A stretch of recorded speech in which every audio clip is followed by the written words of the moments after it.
성령님 좋은 아침입니다. 이 시간 성령님을 초청합니다. 오늘도 내 안에 오셔서 하나님을 기쁘시게 드릴 것을 소원하게 해주세요. 오늘 말씀을 통해 구체적으로 무엇을 해야 할지를 깨닫게 해주세요. 깨달은 것을 삶 속에서 실천할 수 있도록 도와주세요. 아멘. 오늘 함께 나누실 하나님 말씀은 창세기 30장 25절에서 43절까지 말씀입니다.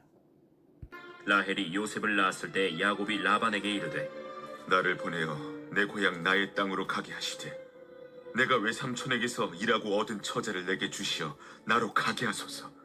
내가 외삼촌에게 한 일은 외삼촌이 아시나이다. 라반이 그에게 이르되 여호와께서 너로 말미암아 내게 복 주신 줄 내가 깨달았노니 내가 나를 사랑스럽게 여기거든 그대로 있으라. 내 품삯을 정하라. 내가 그것을 주리라. 내가 어떻게 외삼촌을 섬겼는지 어떻게 외삼촌의 가축을 쳤는지 외삼촌이 아시나이다. 내가 오기 전에는 외삼촌의 소유가 적더니 번성하여 때를 이루었으니 내 발이 이르는 곳마다 여호와께서 외삼촌에게 복을 주셨나이다. 그러나 나는 언제나 내 집을 세우리이까. 내가 무엇으로 내게 주랴? 외삼촌께서 내게 아무것도 주시지 않아도 나를 위하여 이 일을 행하시면 내가 다시 외삼촌의 양떼를 먹이고 지키리이다. 오늘 내가 외삼촌의 양떼에 두루 다니며 그 양 중에 아롱진 것과 점 있는 것과 검은 것을 가려내며 또 염소 중에 점 있는 것과 아롱진 것을 가려내리니 이 같은 것이 내 품삯이 되리이다. 후일에 외삼촌께서 오셔서 내 품삯을 조사하실 때 나의 의의가 내 대답이 되리이다. 내게 혹시 염소 중 아롱지지 아니한 것이나 점이 없는 것이나 양 중에 검지 아니한 것이 있거든 다 도둑질한 것으로 인정하소서. 내가 내 말대로 하리라. 그날에 그가 순염소 중 얼룩무늬 있는 것과 점 있는 것을 가리고 암염소 중 흰 바탕에 아롱진 것과 점 있는 것을 가리고 양 중에 검은 것들을 가려 자기 아들들의 손에 맡기고 자기와 야곱의 사이를 사흘 길이 뜨게 하였고 야곱은 라반의 남은 양떼를 치니라. 야곱이 버드나무와 살구나무와 신풍나무의 푸른 가지를 가져다가 그것들의 껍질을 벗겨 흰 무늬를 내고 그 껍질 벗긴 가지를 양떼가 와서 먹는 개천의 물구유에 세워 양떼를 향하게 하매 그때가 물을 먹으러 올 때에 새끼를 베니 가지 앞에서 새끼를 뱀으로 얼룩얼룩한 것과 점이 있고 아롱진 것을 낳은지라. 야곱이 새끼 양을 구분하고 그 얼룩무늬와 검은 빛 있는 것을 라반의 양과 서로 마주보게 하며 자기 양을 따로 두어 라반의 양과 섞이지 않게 하며 튼튼한 양이 새끼 뵐 때에는 야곱이 개천에다가 양떼의 눈앞에 그 가지를 두어 양이 그 가지 곁에서 새끼를 베게 하고 약한 양이면 그 가지를 두지 아니하니 그렇게 함으로 약한 것은 라반의 것이 되고 튼튼한 것은 야곱의 것이 된지라. 이에 그 사람이 매우 번창하여 양떼와 노비와 낙타와 나귀가 많았더라. 25절입니다. 라헬이 요셉을 낳았을 때 야곱이 라반에게 이르되 나를 보내어 내 고향 나의 땅으로 가게 하시되. 이제 야곱이 라반을 섬기기로 한 기한이 모두 찼습니다. 야곱은 라반에게 고향으로 가도록 보내달라고 합니다. 야곱은 14년 동안 라반을 섬기며 그에게 의존되어 있었습니다. 품삯 없이 라반의 가축을 치며 라반의 딸들에게 장가들었기 때문입니다. 그런데 이제 야곱은 라반에게 내 고향 나의 땅으로 가도록 보내달라고 합니다. 야곱이 내 고향 나의 땅이라고 하는 것에서 야곱의 마음을 엿볼 수 있습니다. 그가 고향을 떠나올 때 하나님께서 내가 누워있는 땅을 내가 너와 내 자손에게 주리니 너를 이끌어 이 땅으로 다시 돌아오게 하겠다라고 야곱에게 약속하셨습니다. 야곱은 이제 그 땅으로 돌아가려고 합니다. 그런데 문제는 야곱이 자유롭게 자기의 고향으로 돌아갈 수 없는 처지였다라고 하는 것입니다. 26절입니다. 내가 외삼촌에게서 일하고 얻은 처자를 내게 주시어 나로 가게 하소서. 내가 외삼촌에게 한 일은 외삼촌이 아시나이다.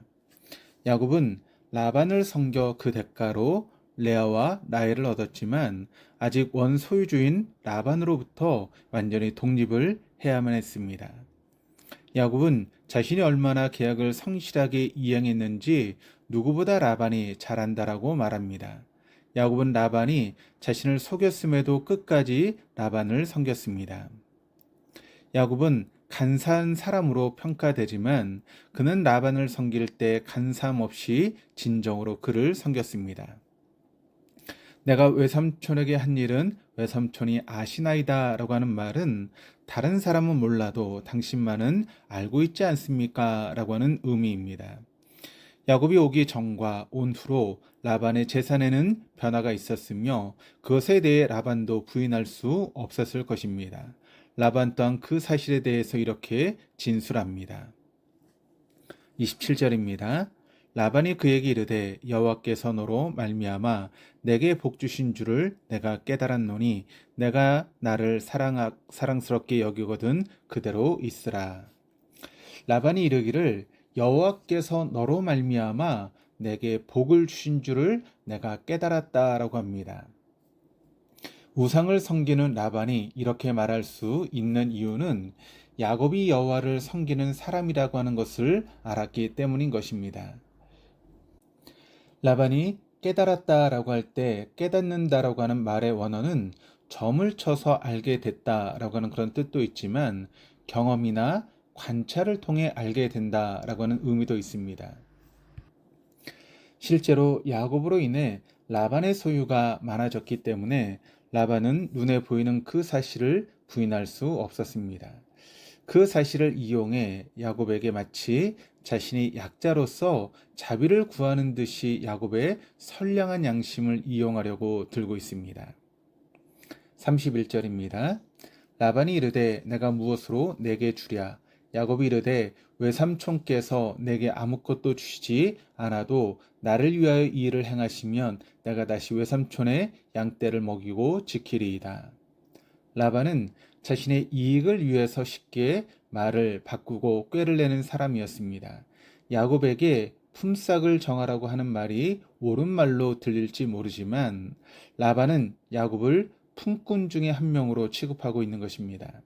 14년 동안이나 자신을 섬긴 조카이자 사위인 야곱을 마치 처음 만난 품꾼 중에 한 명처럼 대합니다. 자신의 약자처럼 야곱에게 자비를 구하면서도 야곱에게는 정해진 품삯에 따라 공정하게 하겠다라고 하는 이중성을 보입니다.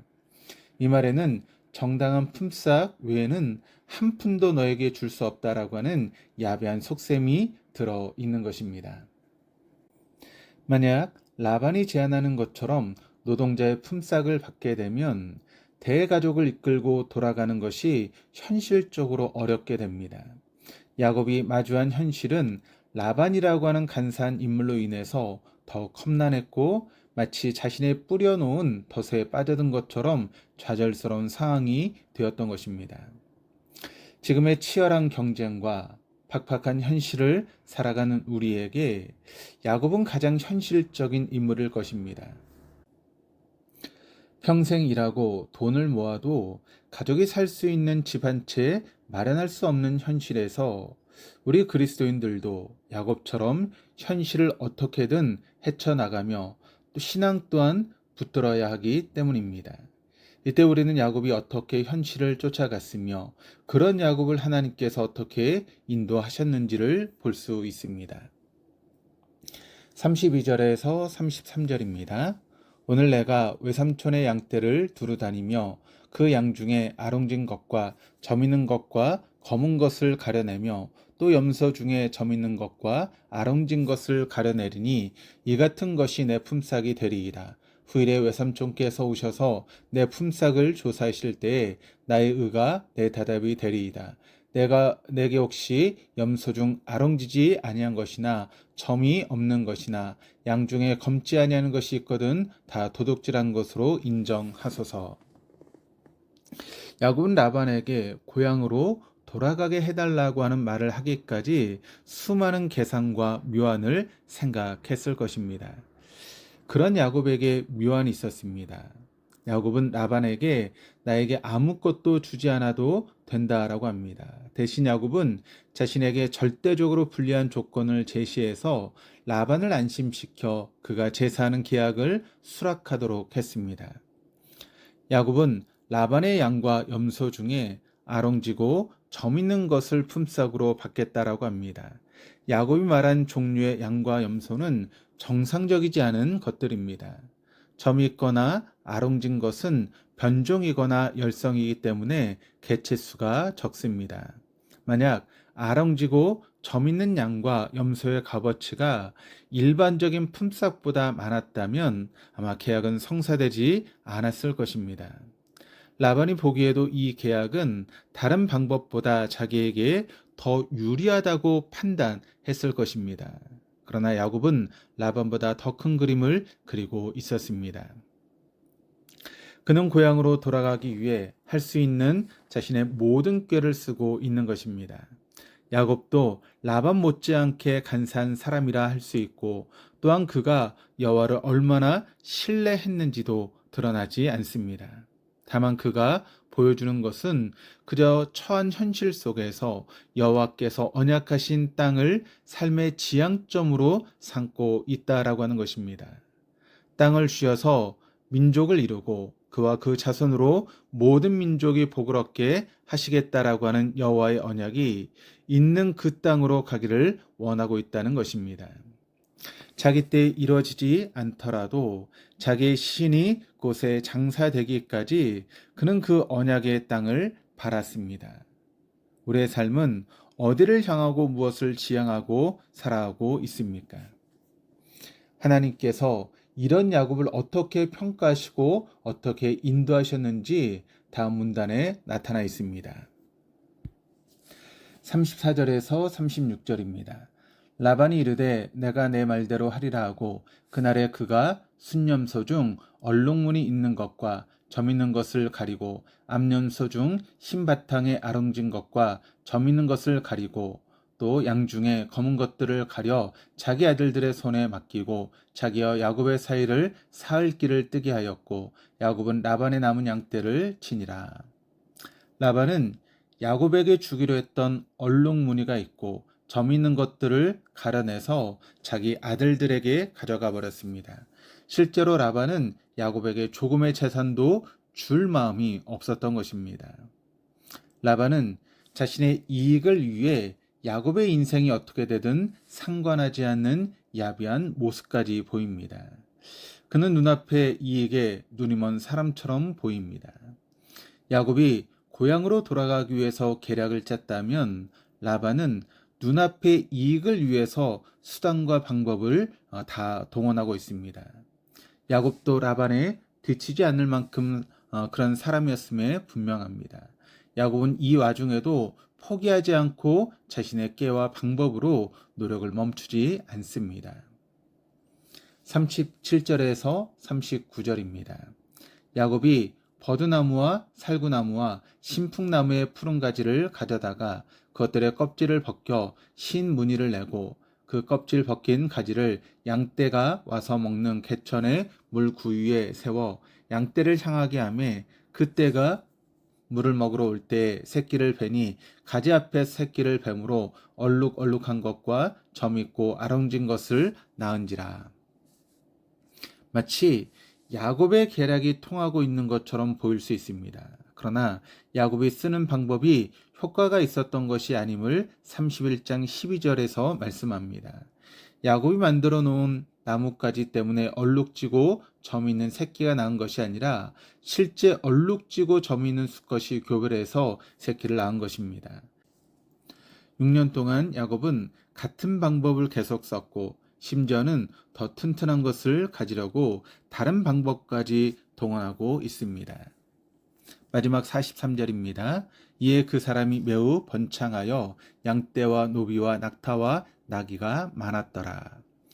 야곱은 매우 번창했고 양떼와 노비와 낙타와 나귀까지 많아졌습니다. 양떼를 나타내는 원어는 큰 무리의 양과 염소떼를 가리키는 단어입니다. 야곱은 이때까지도 자신의 수완으로 인해 자신이 이렇게 된 것으로 생각했을 수 있습니다. 그러나 앞서 살펴본 것과 같이 31장에서 하나님께서 야곱이 매우 번창하도록 하셨다라고 하는 것을 말씀하십니다. 하나님께서 야곱을 번창하게 하심으로 고향으로 돌아갈 수 있게 하시는 것입니다. 하나님께서 이렇게 간사하고 자만한 야곱을 왜 인도하시며 왜 번성하게 하시는 것입니까?